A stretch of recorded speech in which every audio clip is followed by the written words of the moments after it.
Hei! Bine ați venit aici la Dolly! După cum spune și numele acestui clip, astăzi o să vă vorbesc despre cum am dat eu sala cu dosarul acasă. Fac acest clip pentru persoanele care poate au mai pățit așa ceva și să găsească un clip de genul pe YouTube, nu să plângă 2 zile ca mine și să stea pe bănci. Vreau să vă explic despre examenele mele, că au fost 5 la rând. Și o să începem cu prima mea experiență la prima școală de șofer la care m-am înscris eu. Prima dată am dat pe manuală, pentru că așa mi-a spus toată lumea, dă pe manuală, că nouă nu e așa greu. Am avut un instructor foarte nașpa, nu avea răbdare cu mine, nu îmi explica, adică poate el explica acolo, dar nu explica să înțeleg eu, nu știu ce explica el pe acolo, că eu nu înțelegeam absolut nimic. Și urla la mine că îi stric mașina, că nu merg bine, că eu habar n-am să conduc, că eu nu știu să fac absolut nimic, că eu sunt proastă, frate, nu știu, mi se pare că avea ceva cu mine, că îs fată, gen. Să vă alegeți un instructor bun, dar dacă nu e bun instructorul, te duci și spui că vrei să-l schimbi, nu faci ca mine. Că lasă, că nu mă mai duc, că puii mei lasă că învăț și așa, nu înveți nica. Trebuie să ai un instructor bun, da? Dacă nu e bun, te duci și îl schimbi. Eu nu puteam să-l schimb pentru că era bărbată-sul lui aia care m-a înscris la școală și cum era să-i spun, bă, nu mă înțeleg cu bărbatul tu, da, de ce? Da, uite că...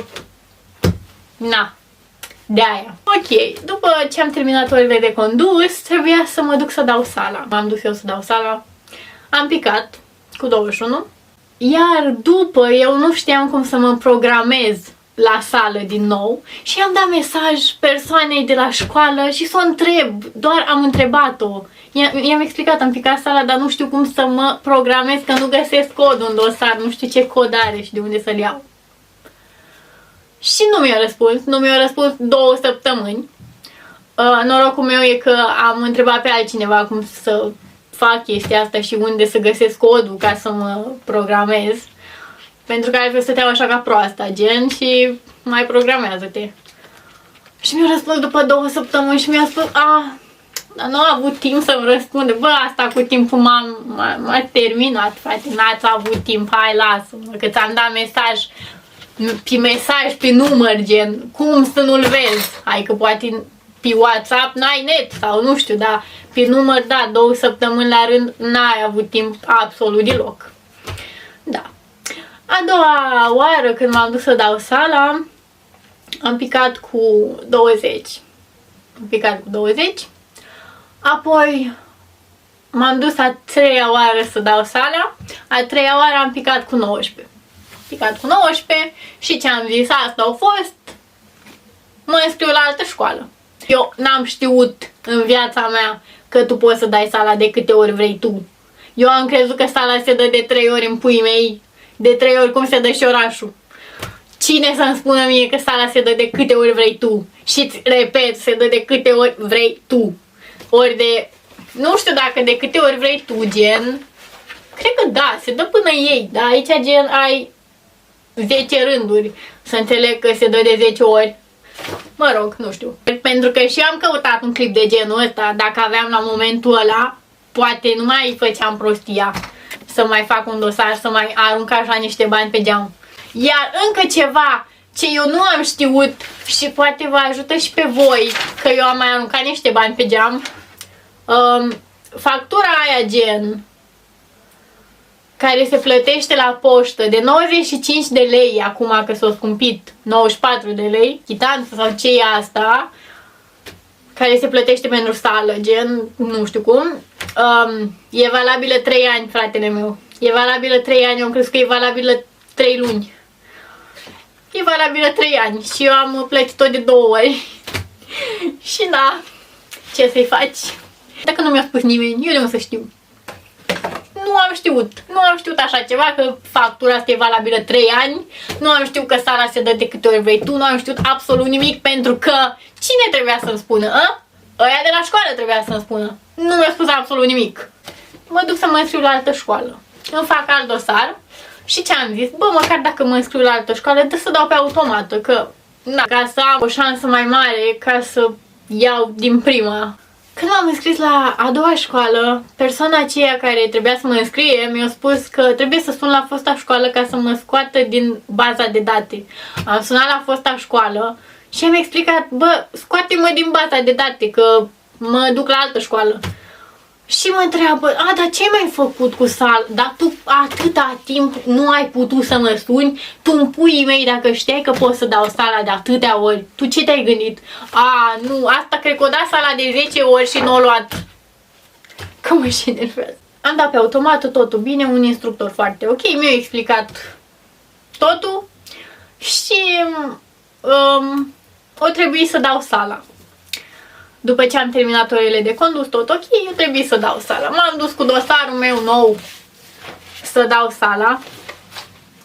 Intru acolo și îi dau dosarul să mi-l verifice. Se uită prin dosarul meu și mi-l dă înapoi și îmi dă codul de bare, buletinul, să intru să dau sala. Mă așez acolo, am luat sala cu 22, din prima, pot să spun, din prima pe dosarul ăsta, așa trebuia. Mă duc la persoana care trebuia să mă programeze pentru oraș. Se uită la mine și spune că nu merge. Nu merge să mă duc la persoana de pe hol ca să mă programeze ea, pentru că la el nu merge. Ok, mă duc pe hol și îi spun că nu merge acolo, dacă puteți să mă programați dumneavoastră. Ia dosarul, se uită în dosarul meu și se uită la mine după și îmi spune, dar tu ai 2 dosare. Și eu îi spun că da, am dosarul vechi, dar eu m-am înscris la altă școală cu dosarul nou. Și se uită la mine și îmi spune, da, dar eu te-am trecut aici cu dosarul vechi, pentru că nu a expirat. Da, dar eu ți-am dat dosarul să-l verifici. Tu de ce nu l-ai verificat? Îmi spune, așa pe față, ai dat sala degeaba. Am început să plâng normal, că numai eu știu cât am stat să învăț chestionarele alea, pentru că eu am o problemă foarte mare cu întrebările, gen nu înțeleg absolut nimic. Deci tu poți să-mi pui o întrebare foarte simplă, că eu o complic atât de mult încât nu mai înțeleg nimic din ea. Și numai eu știu cât am stat să învăț atâta, ca să iau gen odată în viața asta. Și când o văzut că plâng acolo de nu mai pot, gen cum să-mi... Doamne, știi că mi-ai distrus toate speranțele, toate visele când mi-ai spus că mai trebuie să mai dau o dată. M-a văzut că plâng și a spus că s-ar mai putea rezolva, dar trebuie să vii cu celălalt dosar a doua zi.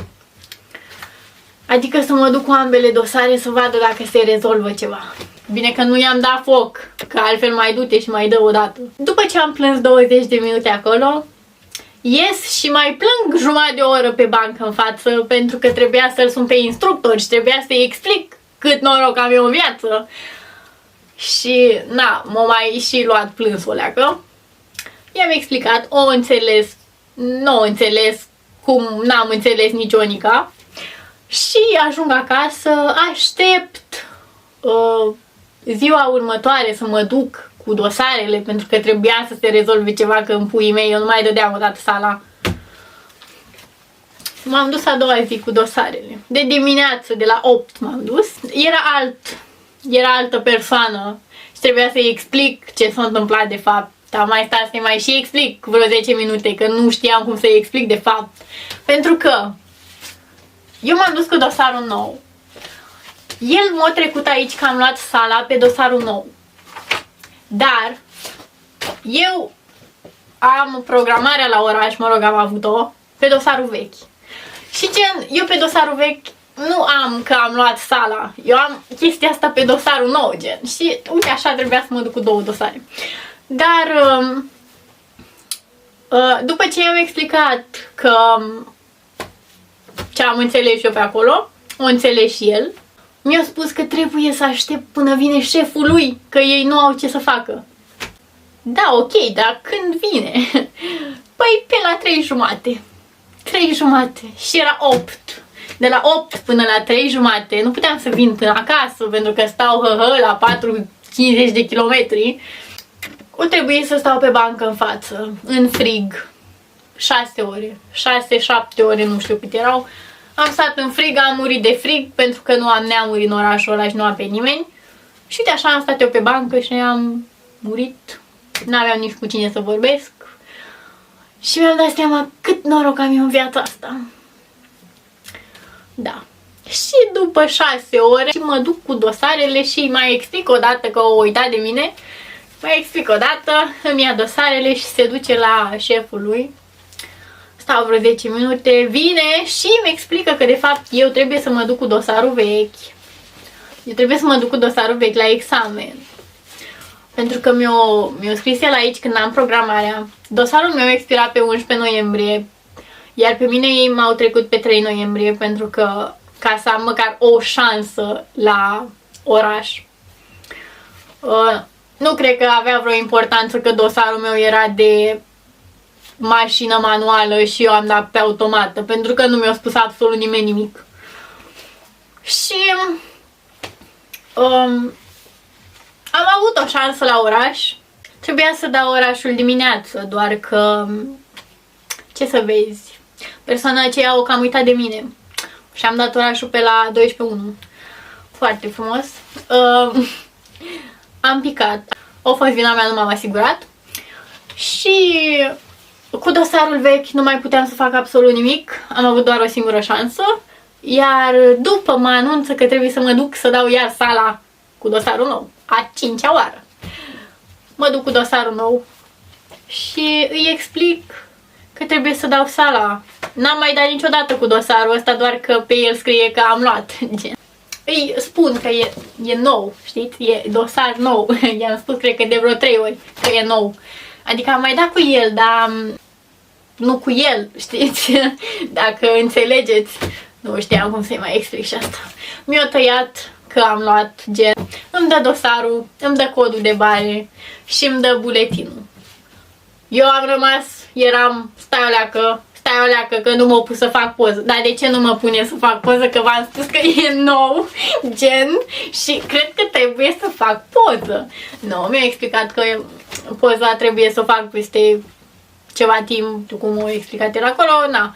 Da, e nou, și-o dat seama că e nou și că nu e nicio problemă cu cel vechi, că și acum mi-e frică că poate, cine știe, poate m-a trecut ocul la vechi.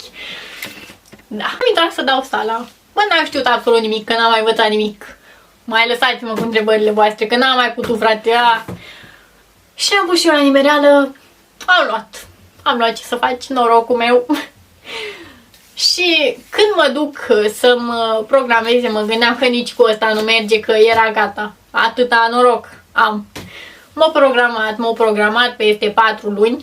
Dacă tu îți faci un dosar nou, te înscrii la o altă școală și te duci să dai sala, gen, sfatul meu e să aștepți până expiră dosarul ăla sau dai cu dosarul ăla. Pentru că nu cred că ai cum să dai dacă nu ți-a expirat dosarul. Nu ai cum să-ți faci 2. Cum mi-am făcut eu, că eu trebuie să le fac pe toate. Asta e. Sfatul meu, dacă vreți să învățați pentru sală, eu spun să luați cartea și să învățați, nu sunt așa multe. Sunt doar 1471 de întrebări și în carte se mai repetă ca să ți intre bine în cap. Și eu spun să luați cartea să învățați, pentru că, uitați, eu am dat sala în decembrie, pe 24 decembrie. Am picat. Iar a doua oară când am dat sala, eu m-am dus anul viitor, gen. Și o băgat întrebări noi. Eu am învățat de pe o aplicație unde nu s-au pus întrebările noi de pe anul ăla. Îmi trebuia o carte, gen. Și sfatul meu e să te verifici pe aplicație. Poți să înveți în carte și să te verifici pe aplicație, pentru că e cel mai bine, ia o carte în mână, că e mai ok decât cu aplicațiile astea, că m-au disperat. Așa. Și cam asta a fost clipul, sper că te-a ajutat sau sper să te ajute în caz că pățești așa ceva și nu știi ce să faci. Sunt Oli și ne vedem data viitoare în caz că mi se mai întâmplă ceva, pentru că atâta noroc am eu în viață și na, vreau să vă ofer și vouă puțin din norocul meu. Glumesc. Bye!